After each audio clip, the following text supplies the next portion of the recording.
What up, guys? Your boy Just King Zeri. Welcome back to the Just King Zeri podcast. And yeah, man, on this video, I'm gonna be talking about how South Africa is going into a brink of chaos. South Africa is on the brink of chaos. So before we get into it, don't forget to subscribe to the channel. Subscribe to this channel so that you don't miss out on my videos. When I upload, you get my videos. When I upload a video, you get it on your homepage. And so that you don't miss out on my content. And also, we're about to reach 1K subscribers. Please, let's get over that 1K subscriber mark and continue to do more content, more creative content. I might just do some other different stuff. You might just see me doing some other different stuff, different to what I usually do every sit downs here. So, but I need you guys. I need a good stable base, 1K. Then we can be more creative with the content on have different series that are different from this one. I still have this one, but I have multiple different series under the channel. So anyways, let's get straight into it. South Africa is on the brink of chaos. Why do I say that? You can't have a country that is so full of unemployment, so full of corruption, so full of gangsterism, so full of mafias, and so full of illegal foreigners, and so full of, lack of maintenance of infrastructure, lack of building of infrastructure, lack of expansion of infrastructure, lack of maintaining infrastructure. And you can't be having all of these things happening within one place. Do you understand? First and foremost, the level of corruption that is happening.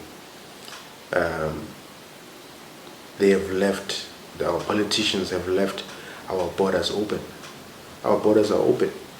Literally, people from Lesotho can just come into South Africa and go and buy bread and go back and whatever, without anything, without any papers and anything. People from Swaziland, Eswatini, people from Zimbabwe, people from Botswana.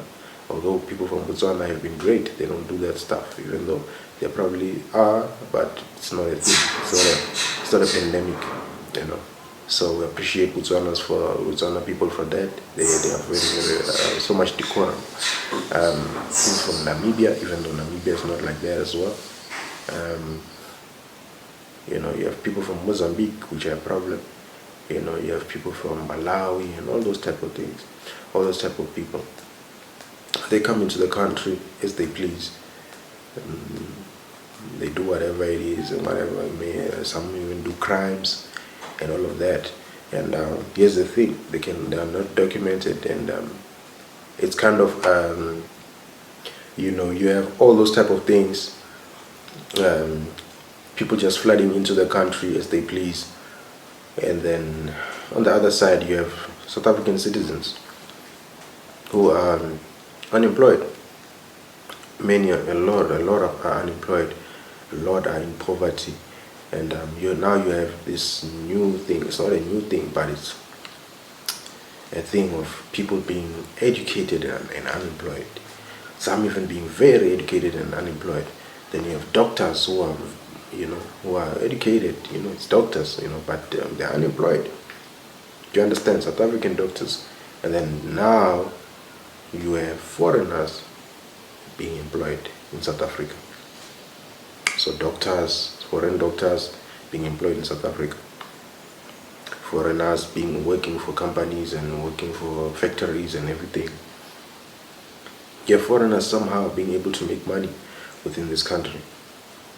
But we know very well that they're being underpaid as well.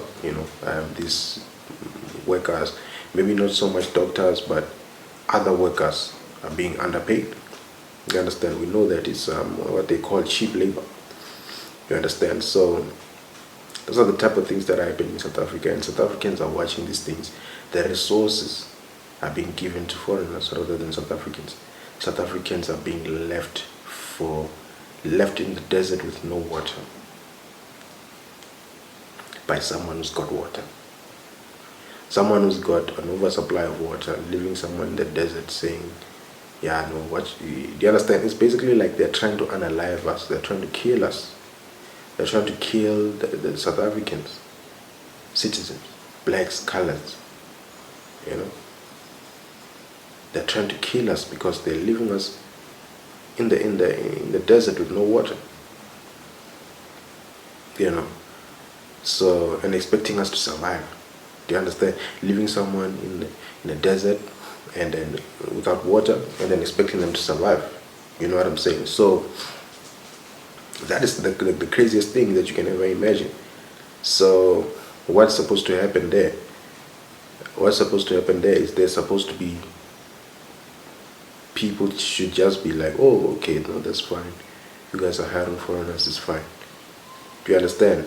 It becomes a situation where animosity starts to build, animosity starts to build, animosity starts to build. You know what I'm saying?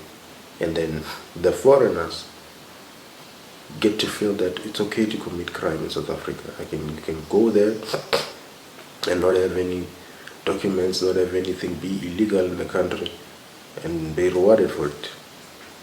You understand? So that's what's happening. You are rewarded for being a criminal, and means that you can do anything in South Africa. And actually, it makes those foreigners also to kind of like think that South Africans are stupid and weak. And as they always tell us, they say we are lazy. You understand? Lazy. South Africans are lazy. And that's what they always say. So that's what happens. That's what's happening. And that now causes a rift between those foreigners and black South Africans. Because the South Africans start to say, these guys are working here without documents and whatever. And they're doing crime. And there's, the people that we looked up to or we thought were employers are hiring these illegal people.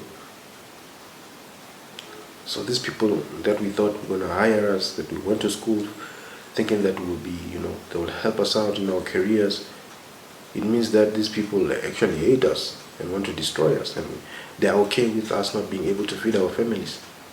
So basically these people are trying to assassinate the black South African families or the color South African families. Do you understand? So the animosity starts to build. You know what I'm saying? So on the other side, the foreigners are saying South Africans, blah, blah, blah, blah. That means they can kill a South African, nothing happens to them. You know what I'm saying? So those are the type of thoughts that exist in a person. Some people that commit crimes are mental. When you do something small, when they're able to do a small crime, their mind jumps to the big crime. Some people are like that. You think maybe a normal person would not even, their mind wouldn't jump. It'd be like, hey, no, the law, whatever. The other person says, oh, if I can do this small crime, means I can do the biggest crime. If I can unalive, I can unalive if I want. You understand? Those are mental criminals, You see it if you can watch things like Batman and whatever. It's those things. I know it's fiction and whatever, but it kind of mirrors reality in a bit. It might be exaggerated, but if you really look at it, you can see what they're trying to show you there. The criminal mind, how certain criminals are mental people who are the criminology, the mindset of a criminal, you understand, differs. There are others who are extreme and whatever. Someone can just think something small, like, oh, no, just because of something small, no, this one I must kill. They kill you for something that doesn't even make sense. You understand? So, and now when you have all these unvetted people coming into South Africa, you don't know. I once heard that Nigeria, there's a large population of Nigerians that are just mentally not well. There's a number, I think it was 60 million. It was said in an article.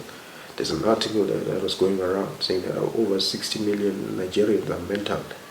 You understand? And I don't mean that in a bad way, but that was just said, So if you are having such, and you can understand why people can be mental, because living in a dystopia, growing up in a dystopia, having parents that grew up in a dystopia, raising you But that trauma, it can make you not to be well mentally.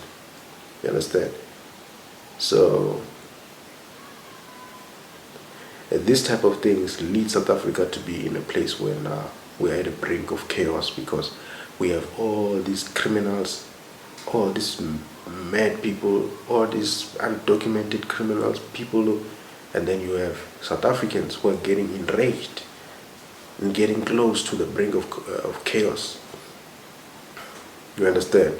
And then you have all these politicians who are allowing all these things and benefiting from it, some way, somehow. Then you have all these big businesses that are benefiting from it. Somehow they're hiring, they're getting cheap labor. And nobody is putting a stop to this thing. Nobody's waking up and saying, guys, no, let's slow down. Let's slow down. We're doing too much. Let's bring up the South African as well. Let's let South Africans enjoy. What's going to happen there? 2021 unrest was a glimpse of what can happen. The people will just wake up one day and say, nah. They open the rack there and see that, the cupboard, and see that, damn, there's no food. There hasn't been food for weeks, for months.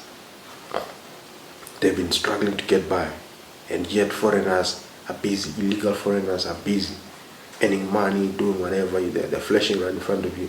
In Venda we have this song called Ngwani Wapo by the legendary Dr. Colbert Mukwege. It says, Iwe ngwani wapo umune wa shangu.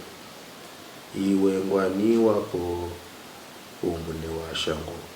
And then what does it say? What does that mean? It means that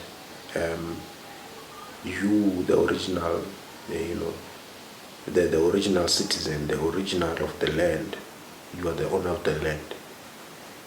And then it says that you sit hungry and your children are hungry and cold, while the foreigner's child is dripping in oil, is eating oil, is eating, fatty stuff, is having a good time, while yours are cold, And then it says, what are you going to do about it? Uri mbuzeni ngwani wapo uri roli vangapi zvitu zvisokukarikai. What does that mean? Where are we going? The question of the song is, okay, what? You look at these things. Foreigners are surviving, they're benefiting, they're outshining you in your own country. You're in poverty. But the question is there. What do we do? What are the answers? Do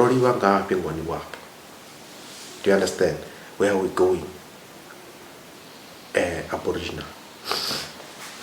Do you understand? So that's what's happening. So what's going to happen is that people are going to take matters into their own hands. Xenophobic attacks that have been there before will be nothing compared to what is going to happen, what South Africans are going to do to foreigners. Do you understand? The 2021 unrest is going to be nothing compared to what South Africans are going to do to businesses in South Africa. Everything will be bent down to the ground. Do you understand? The level of frustration. Dystopia will be a reality. But this time, the dystopia will be by the citizens themselves. You understand? I don't know if it can be there by what happened in, what's that country? Nepal. You saw what happened in Nepal. What happened in Nepal is a sign, what can happen, Arab Spring, It's a sign of what can happen, These things have happened in other countries. But here in South Africa, the thing is, these foreigners, I don't know if Nepal they have foreigners and whatever. Here there's foreigners and there's tension. So what can happen there? The South African population will be dealing with foreigners, they'll be dealing with businesses, and they'll be dealing with politicians. It might be gradual, but if they keep pushing pressure onto the South African, the war will be something massive. And the thing is, people don't think that it's real. They don't think that the South African people can really act. That's how much they've underestimated our people. That's how much they've underestimated us. So that's what I had to say. South Africa is on the brinks. It's on the brink of chaos. So anyways, your boy Just King Zeri signing out.